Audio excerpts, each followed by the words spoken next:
Hello everyone, welcome back to our channel Tanya to guide.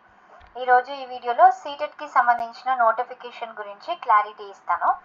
చాలామంది CTET notification already notification release అయింది, application date start అయింది, application చేసుకోండి అంటున్నారు.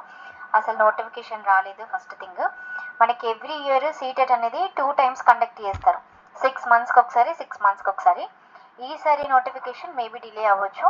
ఒకవేళ జూన్ ఎండింగ్లో నోటిఫికేషన్ వస్తే మనకి ఆగస్ట్లో ఎగ్జామినేషన్స్ ఉంటాయి.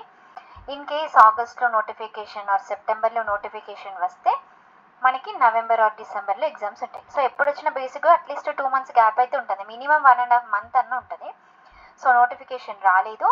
అండ్ ఇంకొకటి, ఎప్పుడు సీటెట్ నోటిఫికేషన్ వచ్చినా కూడా మనం మిస్ చేసుకోవద్దు. ఫస్ట్ థింగ్, ఇప్పుడు చూడండి, last time CTET notification next time ఉంటుంది, మళ్ళీ 6 నెలలకు రాసుకోవచ్చు కదా అనుకుంటే ఇప్పుడు ఈసారి లేట్ అయింది. మనకి ఒకవేళ డిఎస్సి నోటిఫికేషన్ పడింది అనుకోండి, మనకి లేట్ అవుతుండే కదా, మార్క్స్ యాడ్ అయ్యేది, మిస్ అవుతుండే, అన్ని మిస్ అయ్యేది. సో అందుకోసమని నోటిఫికేషన్ వచ్చినప్పుడు బై డిఫాల్ట్గా అప్లికేషన్ చేసుకోండి, అప్లికేషన్ చేయాలి. చేస్తే ఒక 2 మార్కులు పెరిగినా కూడా మనకు ఉపయోగపడతాయి. దానివల్ల చాలా బెనిఫిట్ కూడా ఉంటుంది. మళ్ళీ ఈసారి నోటిఫికేషన్ వస్తే పేపర్ 1 అయినా పేపర్ 2 అయినా, బీఎడ్ చేసిన వాళ్ళకి పేపర్ 1 తోటి అయితే ఉపయోగం లేదు, ఎందుకంటే ఆల్రెడీ సుప్రీంకోర్టు నుంచి మనకి క్లియర్గా వచ్చింది.